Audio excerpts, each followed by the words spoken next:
पंचांजो कलाकृती सर्वांगान रमती सौंदर्यकरमती high class ಹಂಸ ಬೆಳಗಿ ಹಲ್ಲಂಡೆ ಹಂಸ ಬೆಳಗಿ ಸುತ್ತಳತಿ ಮೊಸರುಗಳಿಗೆ ಸಾವಿನಂತಿ ಕೇಳ ಹುಡುಗಿ ಸೊಂಟ ಸುಲಭ ಯಾಕ ಬಿಡತಿ ಶೇಖಿ ಪುಷ್ಪವತಿ ಶೇಖಿ ಪುಷ್ಪವತಿ ಶೇಖಿ ಪುಷ್ಪವತಿ ನಿಮ್ಮ ನೋಡಕ ಬಂದಿನಿ ಭಾವ ನನ್ನ ಶಿಷ್ಟರು ಮಾಡ್ತಿದ್ದೀವ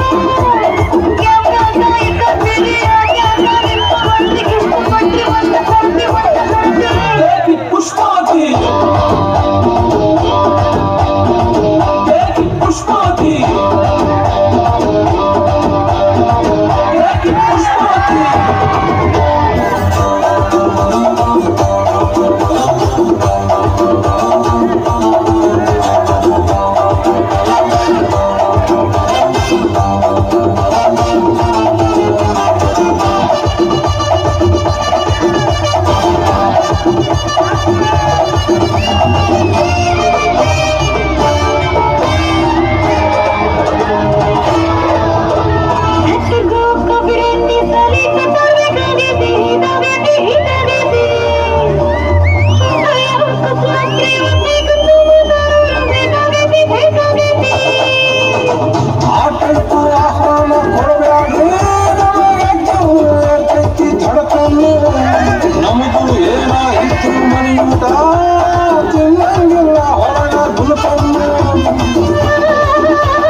ಶೇಖಿ ಪುಷ್ಪವತಿ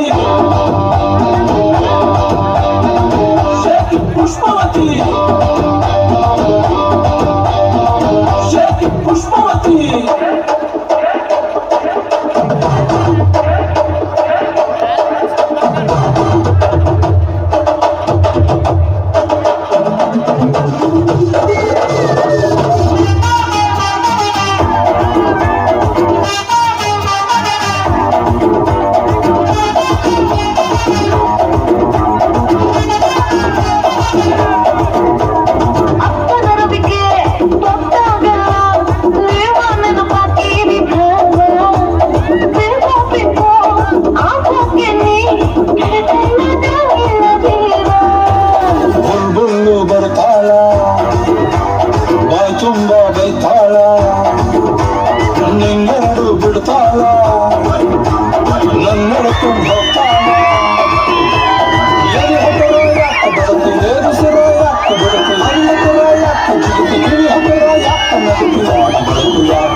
Shake it, Pushpavati.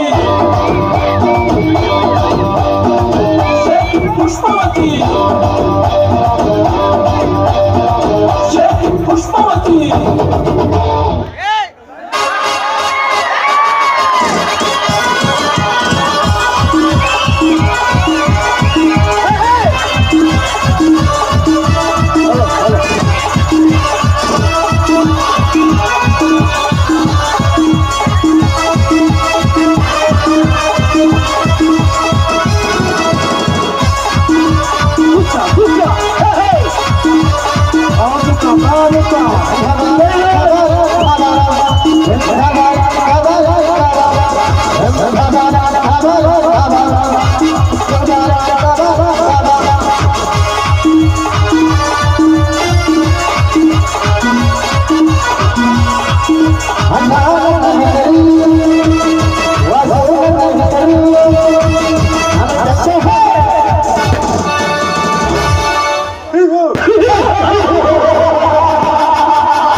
ಸಿಡಿಲಿನಂತ ಆರ್ಭಟ ಸುತ್ತಿರುವ ಈ ಮದಕರಿ ನಾಯಕ ಈ ಊರಿಗೆ ಕಾಲಿಟ್ಟರೆ ಸಾಕು. ಹೊಸ ಕೂಸಿನಲ್ಲಿ ಹುಟ್ಟುತ್ತದೆ ನಡುಕು. ಅಭಿನಂದ ತುಂಬಿದ ಹುಡುಗಿಗೆ ಆಗುತ್ತದೆ ಪುಣ್ಯ.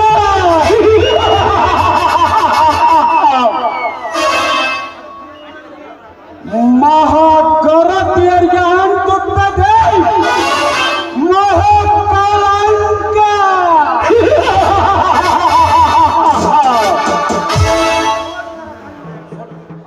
ನೋಡುಗರ ಕಂಡು ಎರಡಿದ್ದರು, ನೋಟ ಮಾತ್ರ ಒಂದೇ.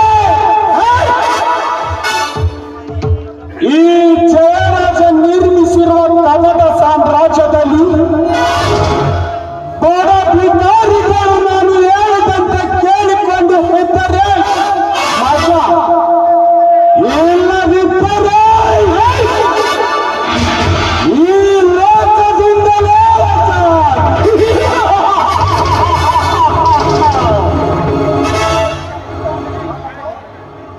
ಅಂದಾಗ ಈ ಜಯರಾಜನ ಹೆಸರನ್ನು ಕೇಳಿದರೆ ಯಾದರಾಳಿಗಳ ನರ ನಾಡಿನಲ್ಲಿ ಅರಿತರುವ ರಕ್ತ ಕೂಡ ಎಪ್ಪಬೇಕಿಲ್ಲ.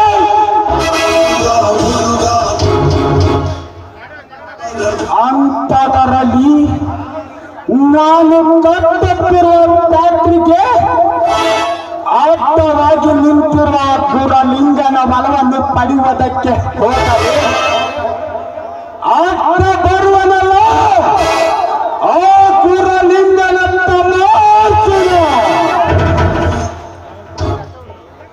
ಲೇ ಅರ್ಜುನ, ತಂಗಾಳಿಯಾಗಿ ನಿನ್ನ ತಮ್ಮನ ಸ್ನೇಹ ಬೆಳೆಸಿ ಬಿರಗಾಳಿಯಾಗಿ ನಿನ್ನ ಮನೆಯನ್ನು ಹೊತ್ತು ಸುಂದರ ಗಾಳಿಯಂತಿರುವ ಆ ನಿನ್ನ 3 ಎಕರೆ ಜಮೀನಿನನ್ನು ಈ ಜಯರಾಜ ತೂರದಿದ್ದರೆ ಮದಕರಿ ನಾಯಕರಾಗಿ ಹುಟ್ಟಬೇಕು ಎನ್ನುತ್ತಲೇ ನಾವು.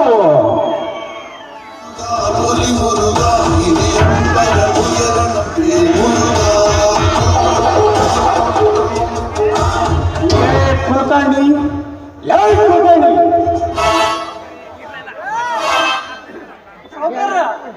ಕರೆದ್ರೇನ್ರಿ?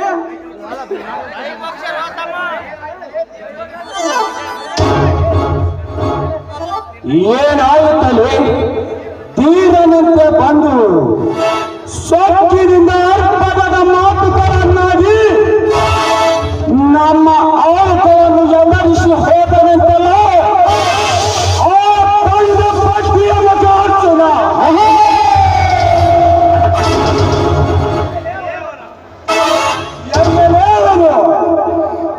ಸಾವುಕಾರ್ಯ, ಈ ಕಾಡಿಗೆ ರಾಜನಾದ ನಿಮ್ಮ ಸಿಂಹ ಗರ್ಜನೆ ಕೇಳಿ ಎಲ್ಲ ಬೆಚ್ಚ ಬಿದ್ದಿರ್ಬೇಕಂತೀನ್ರಿ. ಅಂದಾಗ ಏಕಾಚಿತ್ ಒಂದು ಬಡಕುನಿಂದ ನಿಮಗ್ ಸವಾಲ್ರಿ.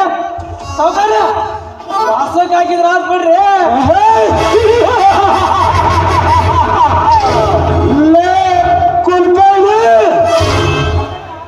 ವಾಸಕ್ಕೆ ಹಾಕುವ ಮುಂಚೆ ಅರ್ಜುನನಿಗೆ ಚಿತ್ರ ಹಿಂಸೆ ಕೊಟ್ಟು ಕೊಲ್ಲಬೇಕು.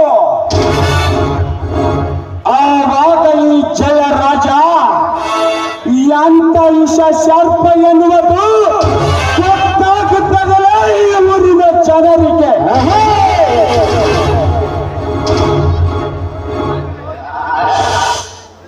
ಇದನ್ನು ನೋಡಿದ ಈ ಊರಿನ ಜನ ಭಯ ಭಯ ಪಡಲೇಬೇಕು.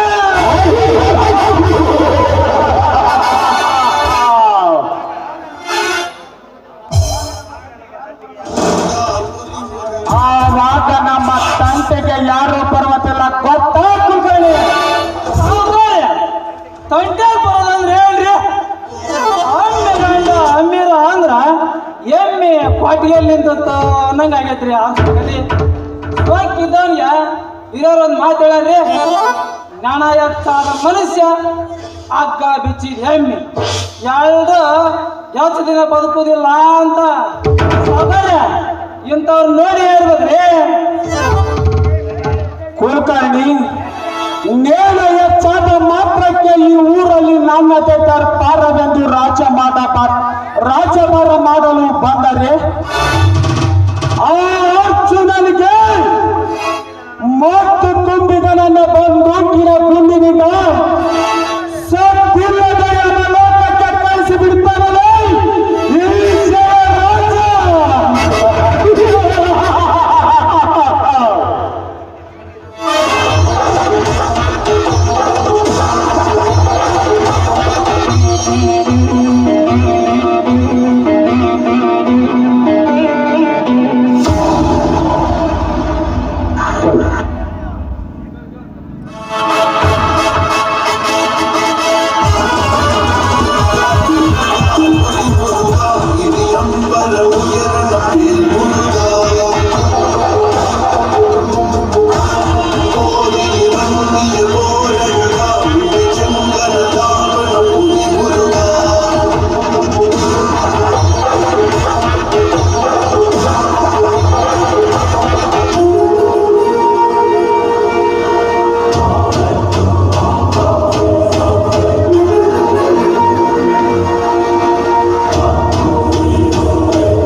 ಮತ್ತು ತುಂಬಿದ ನಿನ್ನ ಬಂದೂಕಿಗೆ ಸಜ್ಜಲದ ಲೋಕ ಕಳಿಸಲು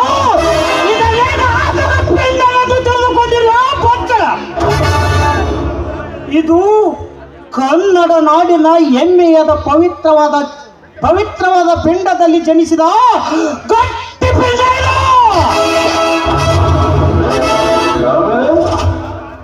ಅಂದಾಗ ನಿನ್ನ ಬಂದೂಕಿನ ಗುಂಡಿಗೆ ಬಗ್ಗುವ ಗುಂಡಿಗೆಲ್ಲ ಇದು. ಲೇ,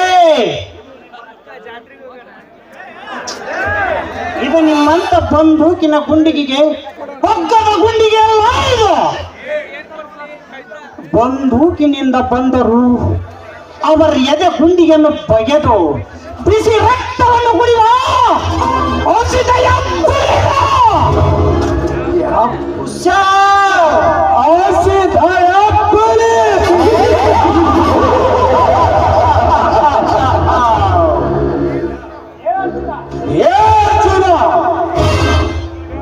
ಆರ್ಭಟಿಸಿ ಮಿಂಚು ಮಿಂಚು ಮರಿಯಾಗುವಂತೆ ಆರ್ಭಟದ ಮಾತುಗಳನ್ನಾಡಿ ಲೇ ಅರ್ಜುನ, ಅವಳಿ ಪಾಯದಲ್ಲಿ ಸಿಕ್ಕ ಹಾಕಿಕೊಂಡು ಸಾಯಬೇಡಲೇ ಬಡಕುಳಿಯೇ.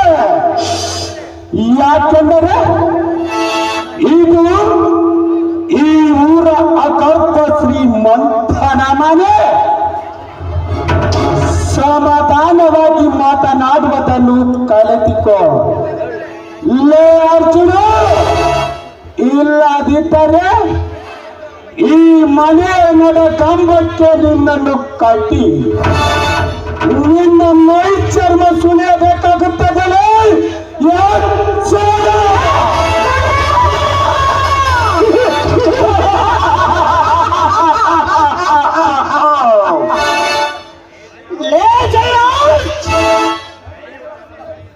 ಮೈ ಚರ್ಮವನ್ನು ಸುಲಿಯಲು ಇದನೇನು? ನೀನು ಸಾಕಿದ ಮರಿ ಕುರಿ ಮರಿ ಎಂದು ತೆಗೆದುಕೊಂಡಿಲ್ಲ ಬಚ್ಚ. ಇದು ಕೆರಳದ ಸಿಂಹ ಅಂದಾಗ ನಿಮ್ಮಂತ ಮದ ತುಂಬಿದ ಮದ್ದಾನೆಗಳನ್ನು ಬೆನ್ನಟ್ಟಿ ಬೇಟೆಯಾಡುವ, ನಿಮ್ಮ ಹಸಿ ಮಾಂಸವನ್ನು ಹರಿದು ಹರಿದು ತಿನ್ನುವ ಯಾವ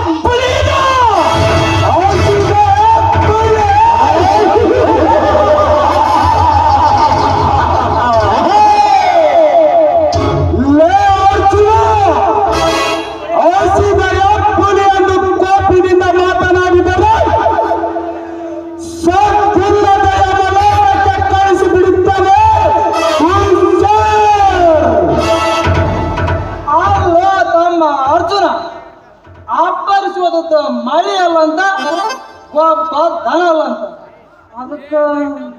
ಅದಕ್ಕ ಏನದಂತ ಮೊದಲ ಹೇಳಪ್ಪ, ಅವಾಗ ವಿಚಾರ ಮಾಡೋಣ. ಏನಂತಿ? ಹೊಂಗಾಲ ಹುಣ್ಣಿಗೆ ಕನ್ನಡಿ ಬೇಕೆನಲ್ಲಿ ಜನ ಇದ್ದಾಗ ನರಿಯಂತೆ ಮಾತನಾಡಿ, ಜನ ಇಲ್ಲದಾಗ ನಾಯಿ ಅಂತ ಬರಲ್ಲ. ನಾಯಿ ನೀನು ಏನು ಗೊತ್ತಿಲ್ಲವರ ತರ ನಟಿಸುತ್ತಿದ್ಯಾ ಮಗನೇ? ನೀನು ನಿಮ್ಮ ಸಾಹುಕಾರ ಮತ್ತೊಬ್ಬರ ಹೊಲದಲ್ಲಿ ಬೇಲಿ ಹಾಕಲು ಹೊರಟಿರಲ್ಲ. ನಾಚಿಕೆ ಆಗಬೇಕು ನಿಮ್ಮ ಯಾಸಿ ಜನ್ಮಕ್ಕೆ.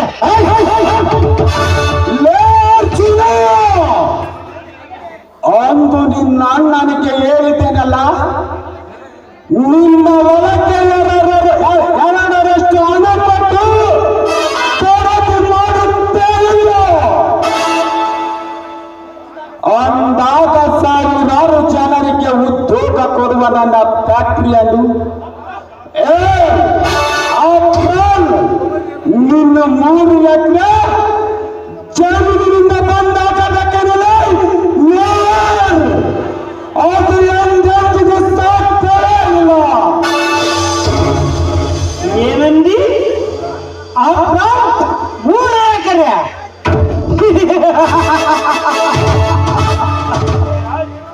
ಲೇ ಜಯರಾಜ್,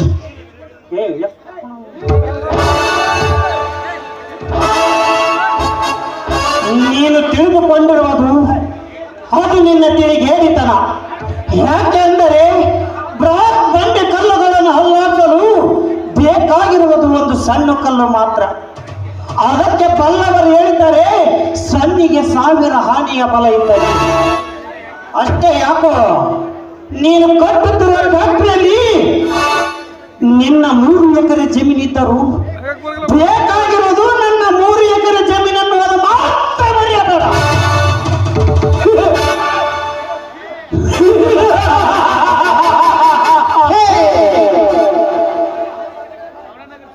ಆತನ ಅರಿತು ತಾನೇ ನಾನು ಬೇಲೆ ಹಾಕ್ಸಿದ್ದು. ನೋಡು ಅರ್ಜುನ, ಇನ್ನು ಕಾಲ ಮಿಂಚಿಲ್ಲ. ನೀನು ನಿನಗೆಷ್ಟು ಬೇಕು ಕೇಳು, ಕೊಡುತ್ತೇನೆ. ಯಾಕೆಂದರೆ ಕೊಡುವುದಿಲ್ಲಂತ ಮಾತ್ರ ಹೇಳಬೇಡ ಈ ಸಮಾಜದ ಮುಂದೆ.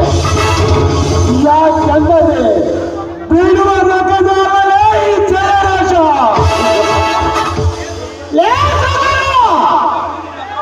ಅಗ್ನಿನಿಂದ ಬ್ರಹ್ಮ ಕೆಟ್ಟ, ಪಂಥ ಮಾಡಿ ಪಾಂಡವರು ಕೆಟ್ಟರು. ಇನ್ನಲೇ ಈ ನಿನ್ನ ಸೊಕ್ಕಿನ ಮಾತಿನಿಂದ ಸರ್ವನಾಶ ಆಗ್ತೀಯ ನೋಡು. ಅಲ್ಲ ತಮ್ಮ ಅರ್ಜುನ, ನಿನ್ನ ಜೊತೆ ಜಿದ್ದಿ ಕಟ್ಟಿ ಖ್ಯಾತ ತೋರ್ಸಾಕ ನಾವೇನು ಕುಸ್ತಿ ಪಡೆಯಿಟ್ಟಿವನಪ್ಪ?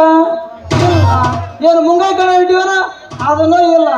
ಸುಮ್ಮನೆ ಯಾಕಪ್ಪ ನಿನ್ನ ಜೊತೆ ಜಿದ್ದಿ ಸಮಾಧಾನದಿಂದ ಬಗೆಹರಿಸ್ಕೊಂಬಿಡೋಣ. ಏನಂತಿ?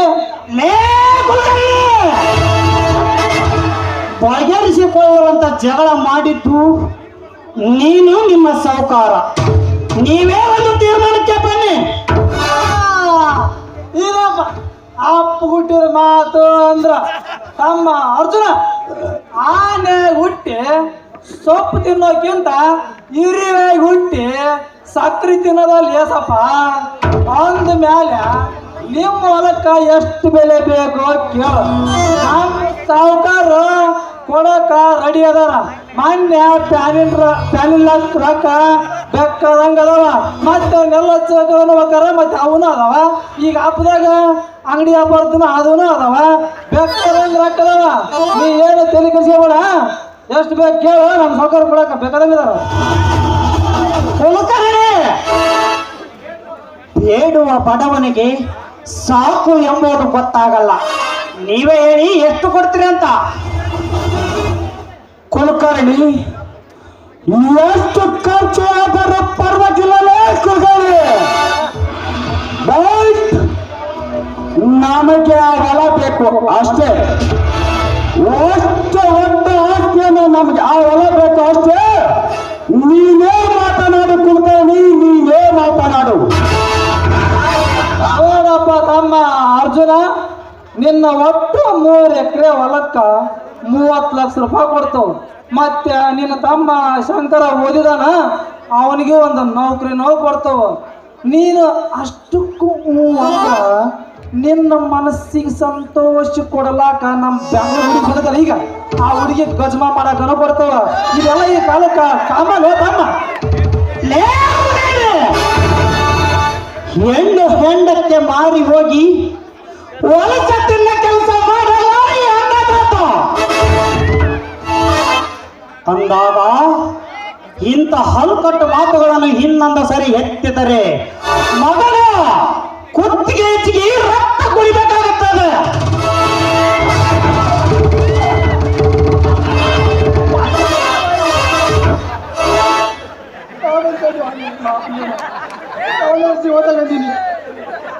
ಮೊದಲ ನೆಲಕ್ಕ ನೆಲಸಾಕ ಮುದಕ್ ಮನುಷ್ಯ ಏನೋ ಮಾಡುತ್ತೀನ ಮಾತು ಹಂಗಪ್ಪ. ಅಪ್ಪ ಬಿಡು ಅಪ್ಪ, ನಿನಗ ಹುಡುಗಿ ಮಾಡೋ ದಮ್ ಕೆಪಾಸಿಟಿ ಇಲ್ಲ.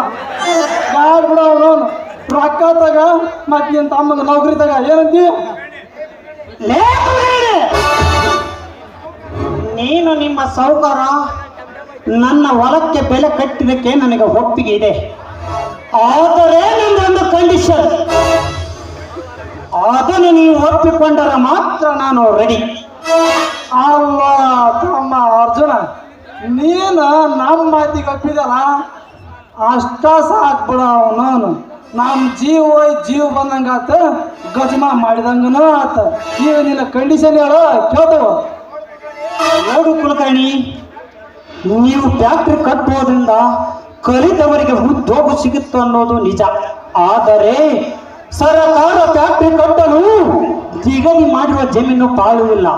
ಬಂಜರದ ಭೂಮಿ, ನೀವು ಫಲವತ್ತಾದ ಭೂಮಿಯನ್ನು ಬಳಸಿಕೊಳ್ಳಲು ಹೊರಟಿರಲ್ಲ. ಯಾರು ಕಟ್ಟರೋ ನಿಮಗೆ ಪರ್ಮಿಷನ್? ಎಲ್ಲಿದೆ ಕಾನೂನು? ಮೊದಲು ನನ್ನ ಪ್ರಶ್ನೆಗೆ ಉತ್ತರ ಕೊಡಿ. ನೋಡ್ತಮ್ಮ ಅರ್ಜುನ, ಕಾನೂನು ಪ್ರಕಾರ ಹೋದ್ರ ಒಂದಿಡೀ ಮಣ್ಣು ಸಿಗ್ಲಾರ ಕಾಲಪ್ಪಿದು. ಅಂಥದ್ರಾಗ ಈ ಪರ್ಮಿಷನ್ ಕಾನೂನು ನಮ್ಮ ಸಾಹುಕಾರದಲ್ಲ ಅವ್ರು ಯಾವಾಗ ಪ್ಯಾನಿನ್ ರಾಕ್ ಬಂದು ಅವಾಗ ಖರೀದಿ ಮಾಡ್ಯಾರ. ಅದ್ರ ಬಗ್ಗೆ ನೀನೇನು ತಲೆ ಕೆಡಿಸ್ಕೋಬೇಡ.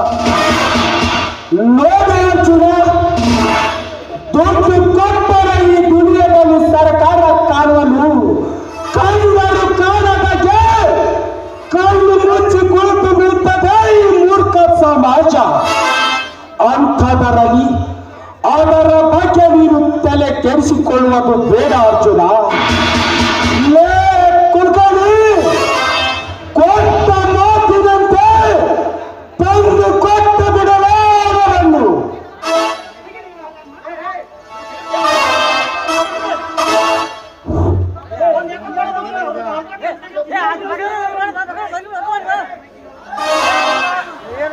ಅಲ್ಲವೇ ನನ್ನ ಕಂಡೀಷನ್ ಒಪ್ಪಿಕೊಂಡ್ರೆ ಮಾತ್ರ ನಾನು ರೆಡಿ ಅಂತ. ಮತ್ತೇನಲೇ ನಿನ್ನ ಕಂಡೀಷನ್ ಅರ್ಜುನ? ಮಾತಿನಂತೆ ದುಡ್ಡು ಕೊಟ್ಟಿದ್ದೆವು.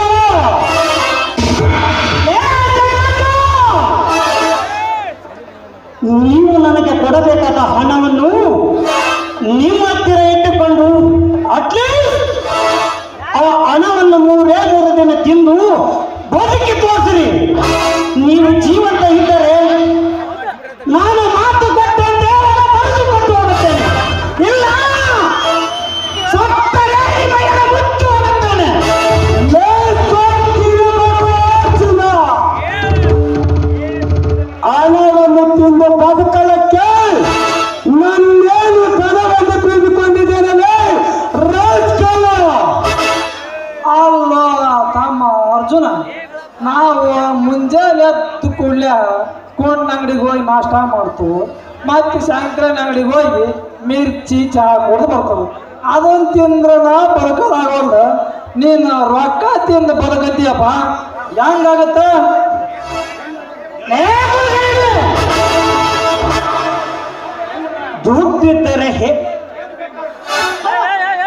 ದುಡ್ಡಿದ್ದರೆ ಏನು ಬೇಕಾದ್ರೆ ಮಾಡಬೇಕೆಂದು ಸಾಕ್ಷಿ ಗೋಪಿನಿಂದ ಮಾತನಾಡುವುದಕ್ಕಿಂತ ಮುಂಚೆ ತಿಳಿಯಬೇಕಾಗಿದ್ದರೆ ಈ ರೈತರ ತಪ್ಪುಂಟು.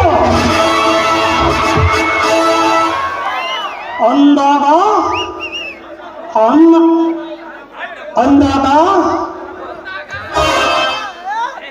ಕೊಡುವ ಪವಿತ್ರವಾದ ಭೂತಾಯಿಯನ್ನು ಬಂಜಿ ಮಾಡಕ್ ಹೊರಟಿರಲ್ಲ. ನಿಮ್ಮಂತ ಹಣದ ಹಣ್ಣಿನಿಂದ ಕಾನೂನು ಪರ್ಮಿಷನ್ ಕೊಂಡುಕೊಳ್ಳಬಹುದೆಂದು, ಆದರೆ ಹಗಲು ರಾತ್ರಿ ಎನ್ನದೆ ಭೂತಾಯಿಯ ಒಡಲಲ್ಲಿ ಕೆಲಸ ಮಾಡುವ ನಮ್ಮಂತ ಬಡವರ ಒಡಲಿಗೆ ಕೈ ಹಾಕಿದ್ದಾರೆ. ಹೊತ್ತಿನಂತೆ ಹೊಡೆದು ತಿಂದು ಬಿಟ್ಟವು.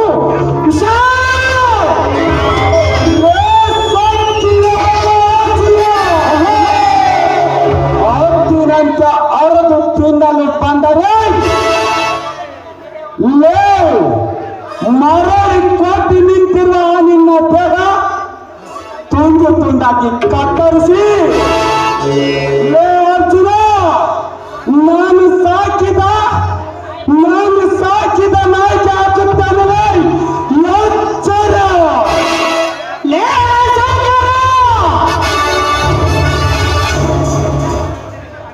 ಒಪ್ಪಿದ ಮನಸ್ಸಿನಿಂದ ಹೆದೆ ಹುಬ್ಬಿಸಿ ಬಂದಿದ್ದೆ ನಿಜ. ಆದರೆ ನನ್ನ ಹೊಲದಲ್ಲಿ ಬೆಳೆಯುವ ಕಸದಂತೆ ಕಿತ್ತಿ ಹಾಕಿ ಹೊಸಗಾಕಬಲ್ಲೆ.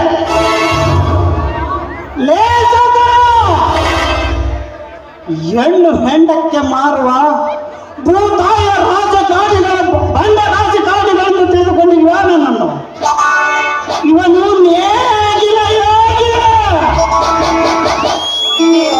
ಕುತ್ತಿನ ಜನ್ಮಕ್ಕೆ ಬೆಂಕಿ ಹಾಕ.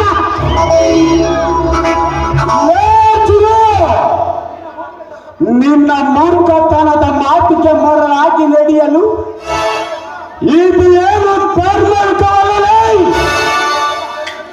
ಇದು ಒಂದು ಮೂರ್ಖ ಕಲಿಯುಗ. ಈ ಕಲಿಯುಗದಲ್ಲಿ ಕುರುಡು ಕಾಂಚನ ಕುಣಿಸಿದಂತೆ ಕುಣಿಯುವ ಕಾಲವಿದೆ. ಶಾಂತತನದಿಂದ ಬಂದ ಧೈರ್ಯ ಮಾಡಿ ಬಂದರೆ ಅರ್ಜುನ ಇಂದ ಮಗನಿಂದ ಗೋವಿನಂತೆ ನಿನ್ನನ್ನು ಮಸನಕ್ಕೆ ಕಳಿಸುತ್ತಾನೆ ಈ ಜಯರಾಜ.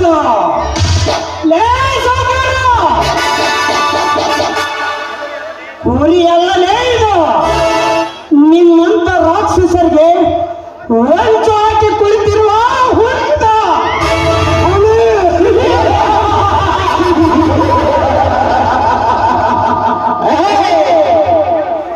ಲೇ ಅರ್ಜುನ, ನಿನ್ನಂತ ಹಿಂದೂ ಹುಲಿಗಳನ್ನು ಸಾಕಿ ಸಲುವಿದ ಗಂಡು ಹುಲಿಲೇ ಈ ಜಯರಾಜ. ಶಾಂಡತನದಿಂದ ಬಾಂಡ ಧೈರ್ಯ ಮಾಡಿ ಬಂದರೆ ಇಂದ ನಗಲಿದ ಗೋವಿನಂತೆ ಮೋಸಕ್ಕೆ ಕಳಿಸುತ್ತಾನೆ ಅರ್ಜುನ.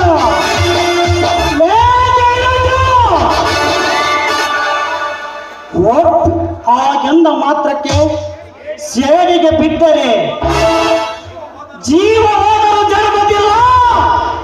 ಈ ಕಡೆ ತೊಟ್ಟ ಚಲತಂಕ ಮಲ್ಲ ಅರ್ಜುನ ಎಂಬುವವನನ್ನು ಮಾತ್ರ ಮರೆಯಬೇಡ. ಅಲ್ಲ ತಮ್ಮ ಅರ್ಜುನನ ಸ್ವಲ್ಪ ಸಮಾಧಾನ ಮಾಡಿಕ್ಯಾನ, ಸ್ವಲ್ಪ ಸಮಾಧಾನ ಮಾಡಿಕ್ಯ.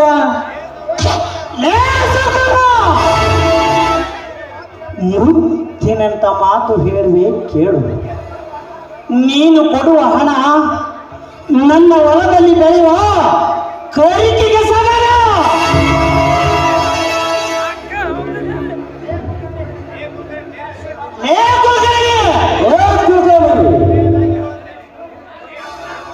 ಕೊನೆಯವಾಗಿ ಹೇಳುತ್ತೇನೆ ಕೇಳು. ನಿನಗೂ ನಿಮ್ಮ ಸೌಕರ್ಯನಿಗೂ ಇನ್ನೊಂದು ಸರಿ ನಮ್ಮ ಭೂತಾಯಿಯ ವಿಷಯಕ್ಕೆ ಬಂದರೆ ಮಕ್ಕಳೇ ಇದೇ ಈ ಮಣ್ಣಲ್ಲಿ ಮಣ್ಣಾಗ ಮಲಗಿಸಿ ಬಿಡುತ್ತೇನೆ.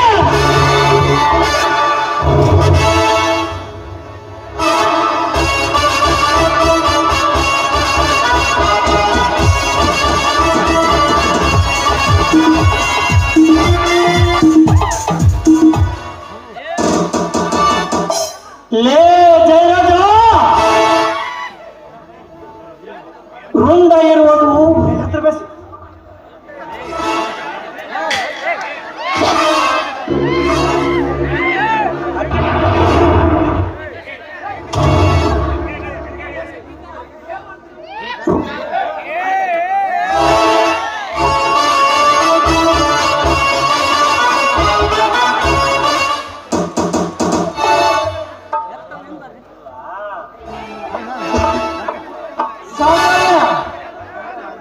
ಇವನ ಕಣ್ಣಾಗ ನಾವೇನಾರ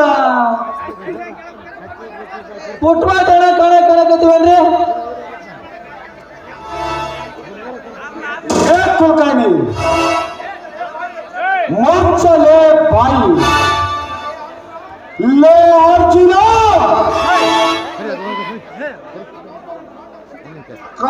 ಅಂದು ಕೌರವರ ಪಾಂಡವರು ಸೇವೆಗಾಗಿ ರಣಭೂಮಿಯಲ್ಲಿ ಮಣ್ಣು ಮುಚ್ಚಿದರು. ಆಕೆ ಹಿರಣ್ಯಕಶಿಪು ತನ್ನ ಸೋದರನ ಸಾವಿನ ಸೇವೆಗಾಗಿ ದೇವರು ದೇವತೆಗಳನ್ನು ಬಲಿ ತೆಗೆದುಕೊಳ್ಳುತ್ತಿದ್ದಾರೆ. ನರಸಿಂಹನ ಕೈಯಲ್ಲಿ ಆತರ ಆಗಲಿಲ್ಲ. ಈ ದೇಶಕ್ಕಾಗಿ ಸಮಯ ನೋಡಿ ಅರ್ಜುನ, ನಿನ್ನ ಮನೆತನವನ್ನು ಸರ್ವನಾಶ ಮಾಡುವುದು ಈ ಜಯರಾಜನಿಗೆ ಸಮಾಧಾನವೇ ಇಲ್ಲ. ಕುಲಕರ್ಣಿ, ನಡೆ ಹೋಗೋಣ. ಸಾಧಾರಣ ಇದಕ್ಕೊಂದು ವ್ಯವಸ್ಥೆ ಮಾಡಿದ್ರ ಅಂತ ನೋಡ್ರಿ. ಯಾಕಂದ್ರ ಇಲ್ಲಿ ಕುಂತಾರ ನಿಮ್ಮ ಮಾಂತ್ಯ ವಸಂತ ಅವರು ಸರಿಯಲ್ಲ. ಹೋಗಿ ಅರ್ಜುನ ಮುಂದೆ ಹೋಗ್ಬಿಡಂಗದಾರ. ಹೋಗ್ಬಿಡ ನೋಡ್ರಿಪ್ಪ ಅಪ್ಪ.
ಹೊಲದಲ್ಲಿ ಕೆಲಸ ಕಾಣ ಬಹಳ ಇದೆ.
ಮುಂಜಾನೆಯ ತಂಪಿನ ಕಿರಣಗಳಿಗೆ ಗರಿಬಿಚ್ಚಿ ನವಿಲಿದಂತೆ ಕಾಣುವ ಏನಿವಳ ಸೌಂದರ್ಯ.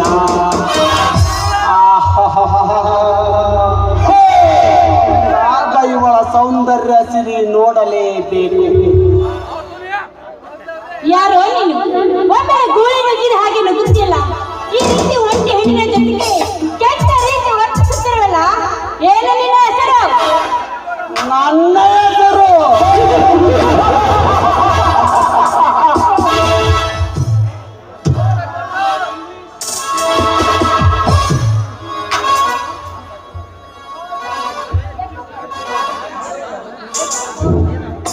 English name to ಇಂಗ್ಲಿಷ್ ನಾಮ್ ಜಮೀನ್ದಾರ ಕನ್ನಡದಲ್ಲಿ ಏನಂದೆ ನಾನು ಯಾರು? ಈ ಊರ ಹಗರ್ಭ ಶ್ರೀಮಂತ ಜಯರಾಜನ ಆಪ್ತ ಸ್ನೇಹಿತ. ಇನ್ನು ನಿನ್ನಂತ ಒಂಟಿಯಾಗಿ ರಸ ತುಂಬಿ ನಿಂತಿರುವ ಹೆಣ್ಣಿಗೆ ವಾಸನೆ ಮನಸ್ಸೋತು ಬಂದಿರುವ ರಸಿಕನವನು ಅಂದಾಗ ವಾಸನೆ ಬೀರುತ್ತಿರುವ ನಿನ್ನಂತ ಹೆಣ್ಣಿನ ಸುಖ ಸವಿಬೇಕೆಂದು ನನ್ನ ಮನಸ್ಸು ಹುತ್ತನಂತೆ ಹೇಳಿಕೊಂಡು ಬಂದಿದೆ. ಅದು ತಪ್ಪ? ಅದು ತಪ್ಪಲ್ಲ ಮಿಸ್ಟರ್. ನಾಯಿ ಅಂತ ಚಪ್ಪಲಕ್ಕೆ ಬಾಯಿ ತೆರೆದಿರಲ್ಲ, ಅದು ತಪ್ಪು. ಈ ರೀತಿ ಒಂಟಿ ಹೆಣ್ಣನ್ನು ತಡೆಯುತ್ತಾರೆ ಮುಂದೆ ಕುಂತಿರುವ ಜನ ಬಂದು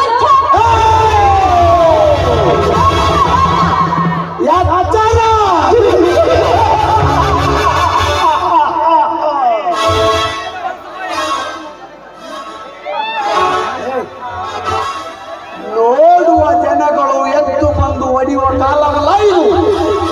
ಇದು ಕಲಿಯುಗ.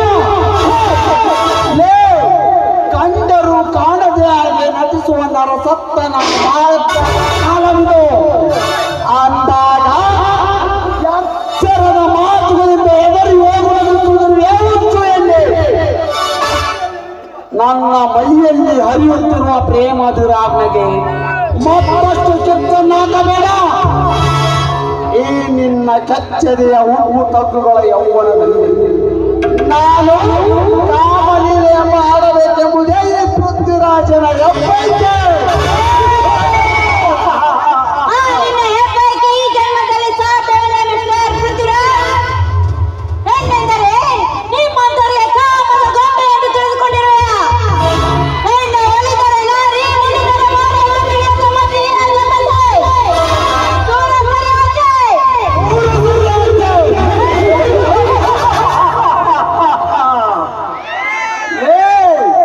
ಸರಿ ಕೈಗೆ ಸಿಕ್ಕಿರುವ ಹಣ್ಣನ್ನು ಮೇಲೆ ನಿನ್ನಂತ ರಸ ತುಂಬಿಯಾಗಿರುವ ಹಣ್ಣನ್ನು ನನ್ನ ಮನ ಬಂದಂತೆ ಕಚ್ಚಿ ಕಚ್ಚಿ ತಿನ್ನಬೇಕೆಂಬುದೇ ಈ ಪ್ರಯಾಸಗಳಿರುವ ಅಂಬರದ ಹದ. ಒಬ್ಬರದಟ್ಟ. ಕಚ್ಚಿ ಕಚ್ಚಿ ತಿನ್ನಲು ಇದೇನೆ ರೋಡಿನಲ್ಲಿ ಬೆಳೆದ ಹೆಣ್ಣಲ್ಲ, ಬಾಗುಂಡ ಮನೆತನದ ಹೆಣ್ಣು. ಕಚ್ಚಿ ತಿನ್ನಲು ಬಂದರೆ ನನ್ನ ಬಾಯಲ್ಲಿನ ಹಾಲನ್ನು ಕಿತ್ತುಕೊಟ್ಟರೆ ನನ್ನ ಮಾತೃಶ್ಯ.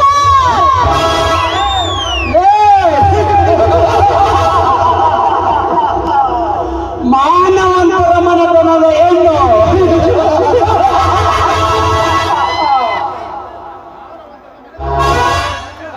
ಮಾನವಂತರ ಮನತನದ ಹೆಣ್ಣುಗಳೇ ಮಾಡಬಾರದು ಕೆಲಸ ಮಾಡುವಾಗ ಈ ಕಲಿಯುಗದಲ್ಲಿ ನಿನ್ನದೇನುದು? ಒಂದೆಯಲ್ಲಿ ಮಮತೆಯಿಂದ ತಂಗಿ ಎಂದು ಕರೆದು ಮನೆಯಲ್ಲಿ ಹೋಗಿ ಅಂಗಿ ಕಳಿಸಿ ಬೆತ್ತಲೆ ಮಾಡಿ ರತಿ ಬೀಡಿ ಆಡುವ ಬಂಡ ರಂಡಿಯರ ಬಂಡ ಜನಗಳಷ್ಟಿಲ್ಲ ಈ ನಿನ್ನ ಹಾಳು ಸಮಾಜ.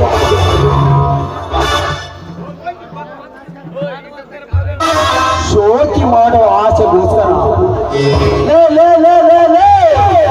ದೊಡ್ಡಿದ್ದವನ ಹತ್ತಿರ ದಡ್ಡತನದಿಂದ ನಿನ್ನಂತವರು ಶೀಲ ಮಾಡಿಕೊಂಡು ಬಂದಿರುವ ಗಂಡ ರಂಗೇನಷ್ಟಿಲ್ಲ ಏನಿಲ್ಲ.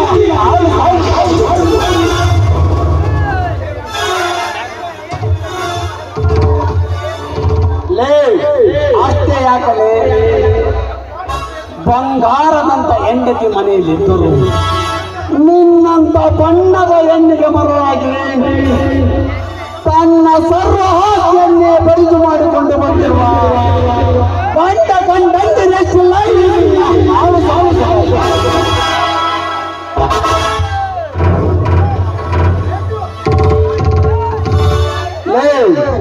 ಸಾಕ ಇನ್ನು ಬೇಕಾ ಈ ನಿನ್ನ ಮಾನವಂತರ ಮನೆತನದ ಇತಿಹಾಸ. ಪಾಪಿ, ಈ ನಿನ್ನ ಹೊರಸು ವಿಕೃತ ಮನಸ್ಸಿನ ಮಾತನ್ನು ಕೇಳಲು ನನ್ನ ಮನಸ್ಸನ್ನು ಗಲಿಜು ಮಾಡಿಕೊಳ್ಳಲಿಲ್ಲ. ನೋಡು ಮಿಸ್ಟರ್, ನೀನು ತಿಳಿದುಕೊಂಡಿರುವ ಹಾಗೆ ನಾನಲ್ಲ.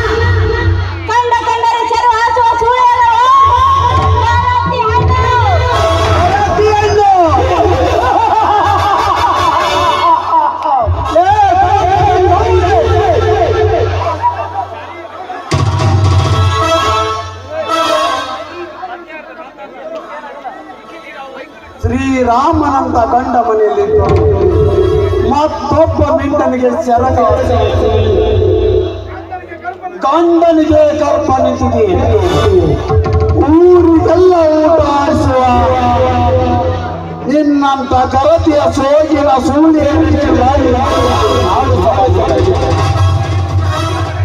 ಲೇ ಲೇ ನೀನು ಗರತಿಯಾದರೇನು ಸೂರ್ಯನಾದರೇನು ಒಟ್ಟಿನಲ್ಲಿ ನಿನ್ನ ಯೌವನದ ಮಡಿಲಿನಲ್ಲಿ ನಾನು ಆನಂದ ಪಡೆಯಬೇಕೆಂಬುದೇ ನನ್ನ ಕೊನೆಯಾಗಿದೆ.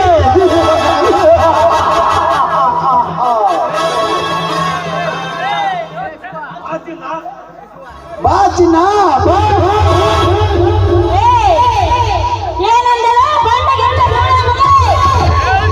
ಅಲ್ಲ ಸೀತೆ ಅಂತ ಹೆಂಡತಿ ಮನೆಯಲ್ಲಿದ್ದರು ಮತ್ತೊಬ್ಬರ ತೆಕ್ಕೆಯಲ್ಲಿ ಬರುವ ನಿಮ್ಮಂತ ಒಂದು ಹೆಣ್ಣು ಮನಸ್ಸು ಮಾಡ್ತಾರೆ. ನಿಮ್ಮಂತ ಗಂಡಸರ ಜಾತಿಯ ಸರ್ವನಾಶ ಮಾಡುವ ಹೆಣ್ಣು ಸೀತೆ ಮಾತಿನಂತ ಹೇಳಿದ್ದಾರೆ.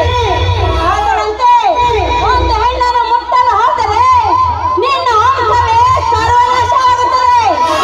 ದೂರ ಸರಿದು ನಿಂತು ಮಾತನಾಡೋ ಕಿರಾತಕ ನನ್ನನ್ನು ಮುಟ್ಟಲು ಬಂದರೆ ಯಾವುದಾದರೂ ದೇವರು ಬಂದರೆ ನನ್ನನ್ನು ಕಾಪಾಡುತ್ತಾನೆ. ಎತ್ತರ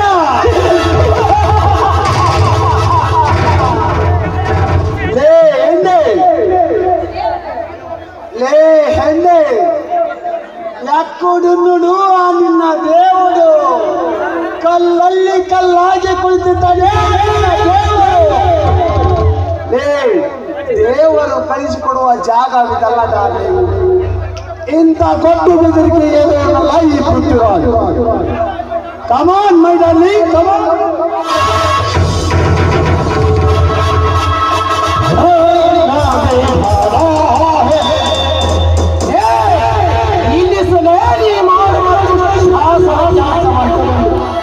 ಅಂದು ಗಾಂಧಿ ಮಹಾತ್ಮ ಒಂಟಿ ಎಣ್ಣಪ್ಪರ ಬಜ್ಜ ರಾಜ್ಯದಲ್ಲಿ ಅಂದಿಗೆ ಸಿಕ್ಕಿತು ಸ್ವಾತಂತ್ರ್ಯ ಎಂದು ಹೇಳಿದ ಆ ಮಹಾತ್ಮ ಇಂದು ನಿಮ್ಮಂತ ಲಾಡನುಗಳು ಹುಟ್ಟಿಕೊಂಡು ನಾವು ಭಾರತ ಗಾಂಧಿ ಕಂಡ ಕನಸನ್ನು ಮುತ್ತು ನೂರು ಮಾಡುತ್ತಿದ್ದಿರಲಿ ನಿಮ್ಮಂತ ಭಂಡರು ಸೇರಿಕೊಂಡು ಯಾರು ನಿನ್ನ ಮಾತಿನ ಹಿತ ತತ್ವಗಳನ್ನು ನೀವು ಪಾಲಿಸುವರು ಯಾರು ಇಲ್ಲ ಈ ಕಲಿಯುಗದಲ್ಲಿ. ಲೇ ಅಂದ ಮೇಲೆ ಸುಮ್ಮನೆ ಒಟ್ಟು ಈ ಪೃಥ್ವಿರಾಜನನ್ನು ಎದುರಾಕಿಕೊಂಡರೆ ರೊಚ್ಚಿಗೆ ತಾವ ನೀಡುವುದು ಎರಡು ಒಂದೇ. ರೊಚ್ಚಿಗೆ ತಾವ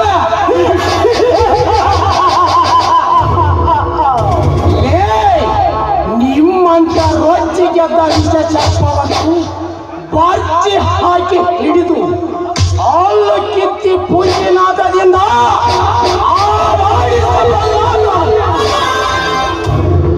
ಈ ವಾಮನಿಗನು ನಾನು ಅಂದಾಗ ನ್ಯಾಯ ನೀತಿ ಧರ್ಮವನ್ನು ತಿಳಿದು ಬಡವರ ಮೇಲೆ ಹೊಟ್ಟ ಹಾಸ್ಯದಿಂದ ಮೆತ್ತಿರುವ ನಿಮ್ಮಂತ ಬಂಡರನ್ನು ಮೆಟ್ಟಿ ನಿಲ್ಲುವ ಪಾತು ಕಂಡುಗಲಿ ಹುಟ್ಟಿ ಬಂದಿರುವನು ಈ ಕಲಿಯುಗದ ಕಾರಣ.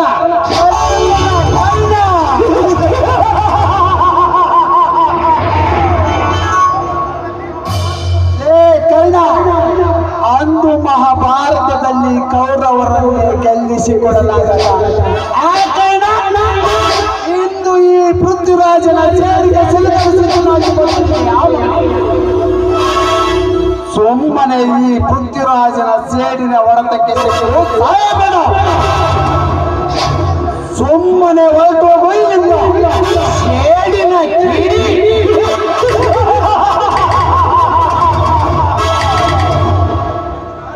ಲೇ ಪೃಥ್ವಿರಾಜ್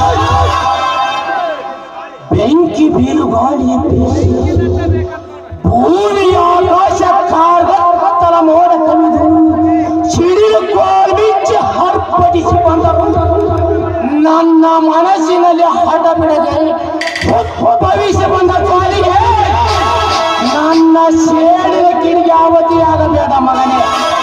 ಇಲ್ಲಿಂದ ಹೊರಟು ಹೋದರೆ ಸರಿ, ಇರದಿದ್ದರೆ ನೀನು ಮಂಗನಂತೆ ವರ್ತಿಸಿದರೆ ಕ್ಷಣಾರ್ಧದಲ್ಲಿ ಬೀಳುವುದು ನಿನ್ನ ಎಣ.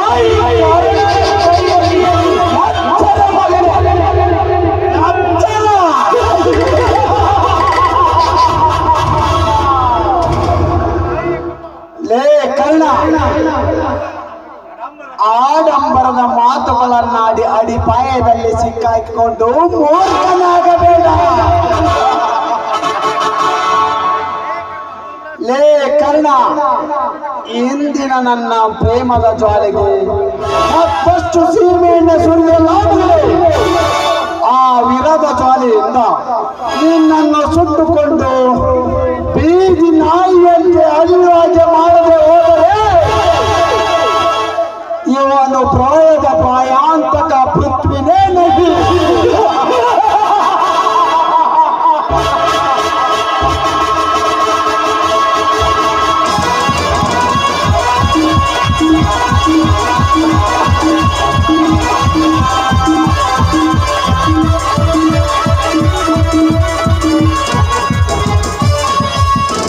ಬರುತ್ತೇನೆ ಮಗನೇ, ನೆಕ್ಸ್ಟ್ ನೋಡಿ.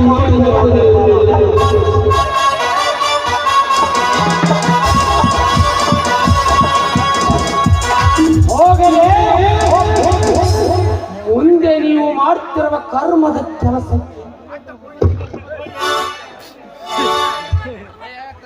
ಅಡ್ಡ ಗೋಡೆಯಾಗಿ ನಿಂತು ಕರ್ಮ ತುಂಬಿಸಿದ ಈ ಊರಲ್ಲಿ ಕರ್ಮ ತುಂಬುವಾಗೆ ಮಾಡದೆ ಹೋದರೆ ಈ ಕರುಣನ ಮನಸ್ಸಿಗೆ ಸಮಾಧಾನ.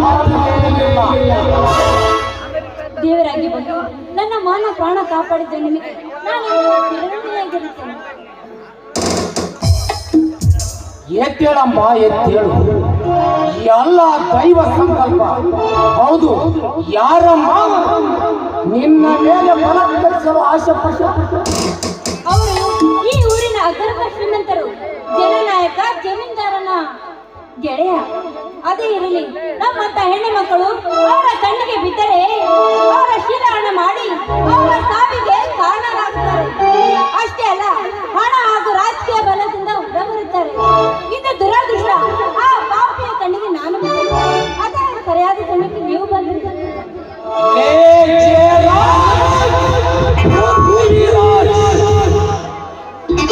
ಈ ಊರಿಗೆ ಕಾಲಿಟ್ಟ ಪ್ರಥಮ ಹೆಜ್ಜೆ ನನ್ನ ವಿರೋಧಿಗಳಾಗಿ ಬಾಚಿ ಕಟ್ಟಿ ಆ ಬಾಚಿಯಿಂದ ನಿಮ್ಮ ಕಾನೂನು ಪಣಕ್ಕೆ ಹೋದರೆ ಇವನು ಸೇಡಿ ಹಿಡಿದ ಸಿಡಿದಂತ ಕರುಣಿನೇ ಅಲ್ಲ.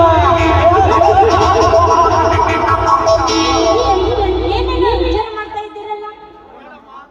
ನೋಡಮ್ಮ, ಹುಚ್ಚು ನಾಯಿಗಳಿಗೆಂದು ಎಗರಿ ಓಡಿದರೆ ಅವುಗಳ ಪೌರುಷ ಹೆಚ್ಚಾಗುತ್ತದೆ.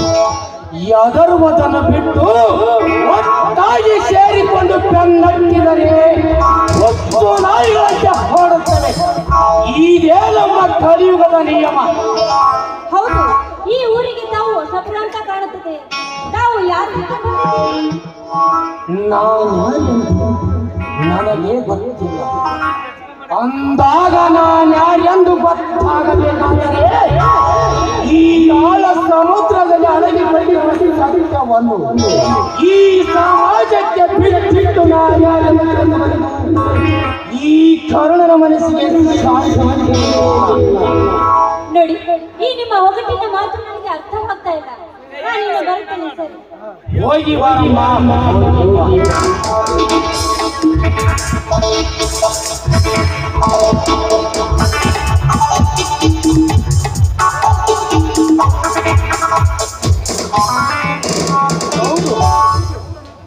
ಅರ್ಥವ್ಯನರ್ಥಗಳ ಮಧ್ಯ ಸಾರ್ಥಕ ವಿಚಾರಗಳನ್ನು ಸಮಯ ಉಪಯೋಗಿಸಿಕೊಂಡು ಸಾರಿ ಹೇಳುವೆ. ಈ ಸಮಾಜಕ್ಕೆ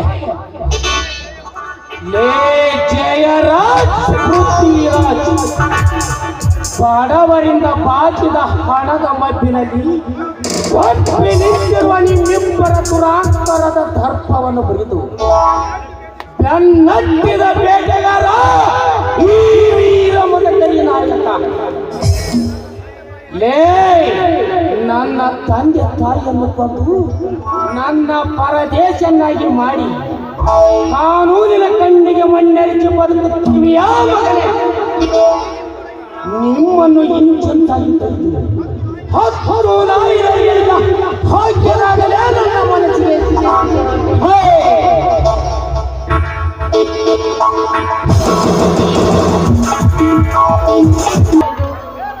ಅಣ್ಣ ಹಾಗೂ ಗಂಗಾ ಹೊಲಕ್ಕೆ ಬರ್ತೀನಂತ ಹೇಳಿದ್ರಲ್ಲ, ಏಕೆ ಇಷ್ಟೊತ್ತಾದ್ರೂ ಏಕೆ ಬರಲಿಲ್ಲ?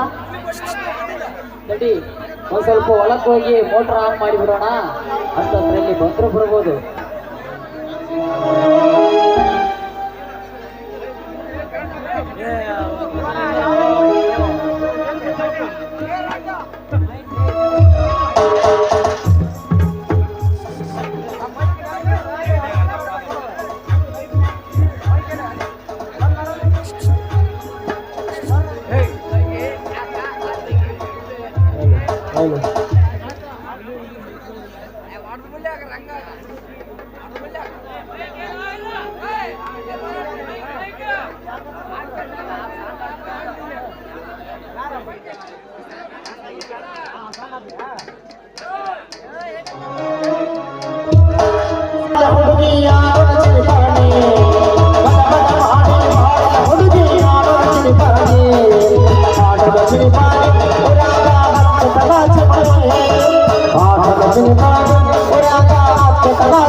ಈ ಊರ ಶ್ರೀಮಂತ್ ಸೌಕರ್ ಜಯರಾಜ್ ಅವರು ಜಮೀನು ಎಲ್ಲಿ ಬರುತ್ತೆ? ಇದೆ, ನಮ್ಮ ಹೊಲದ ಬಾಜು ಇದೆಯಲ್ಲ 300 ಎಕರೆ ಜಮೀನು. ಏ ಶಂಕರ್, ಏನು ನೀನಿಲ್ಲಿ? ಹೌದು, ಕೆಲಸ ಮಾಡ್ತಾ ಇದೀಯ. ನೀನು ರೇಷಣೆ ಬದಲಾಗ್ಬಿಟ್ಟಿದೆಯಾ? ಗೊತ್ತಿರುವುದಲ್ಲ ಪಾಟಿ, ಕೈಯಲ್ಲಿ ಹಿಡಿದಿರುವುದು ಸಲಿಕಿ, ಏನಿದು? ಏ ಶಿಲಾ, ಏನೇ ನೀನು ನಮ್ಮೂರಲ್ಲಿ? ಅಬ್ಬಾ, ಇದು ಕನಸು ನನಸು ಒಂದು ಅರ್ಥ ಆಗುತ್ತಿಲ್ಲ.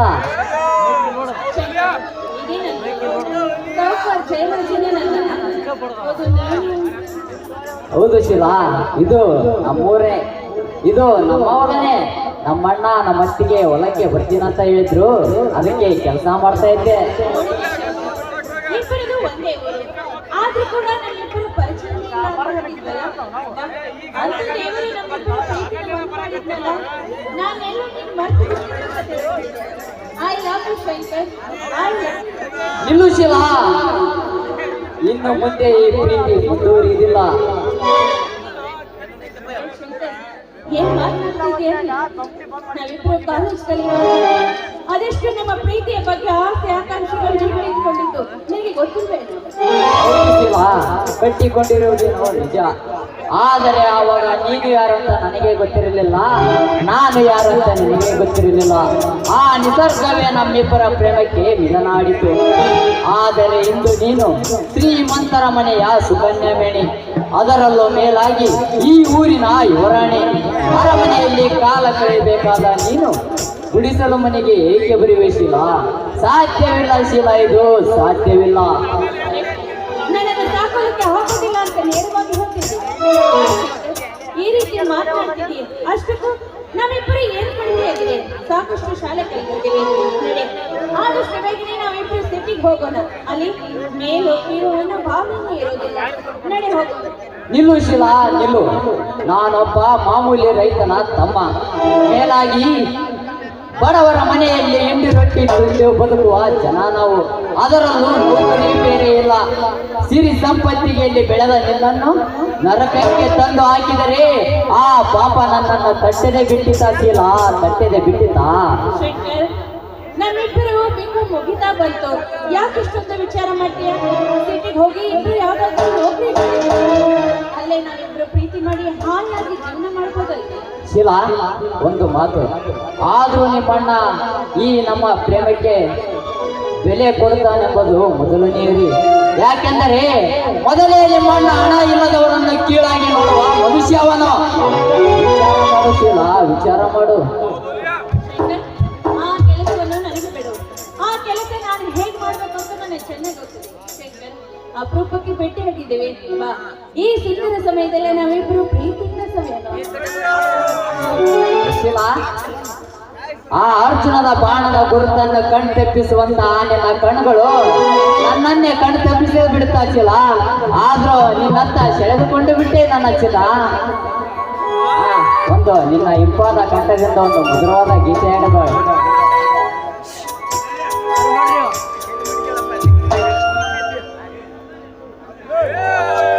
ಬಿತ್ತಾನೆ ಇಲ್ಲದೆ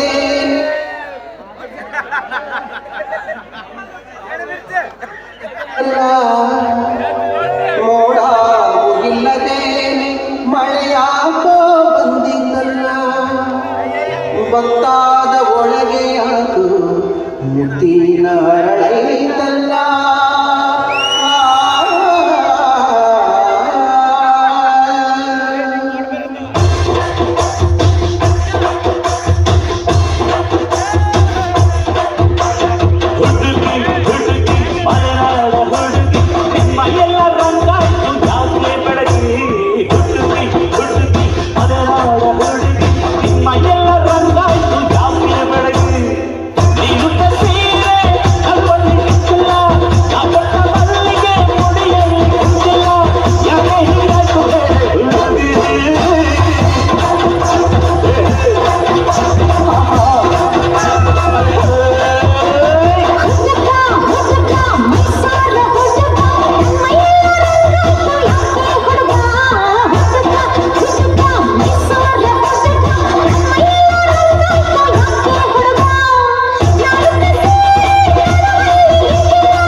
ಇಂಗು ತಿಂದ ಮಂಗನಂಗಾಗಿತ್ತು ನಮ್ಮ ಬಾಳು.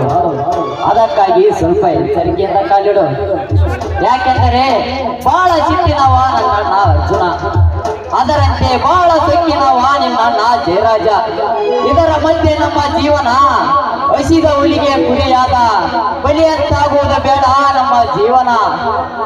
ನೋಡು ಶಂಕರ್, ನಿನ್ನ ಮನೆಯ ಬಗ್ಗೆ ಮಾತ್ರ ವಿಚಾರ ಮಾಡು. ನಾನು ನೋಡಿಕೊಳ್ತೇನೆ. ಬಂದು ಬಹಳ ಹೊತ್ತಾಯ್ತು. ನನ್ನ ದಾರಿ ನಮ್ಮನ್ನ ಕಾಯ್ತಾ ಇರ್ತೇನೆ. ಬಾಯ್ ಬಾಯ್.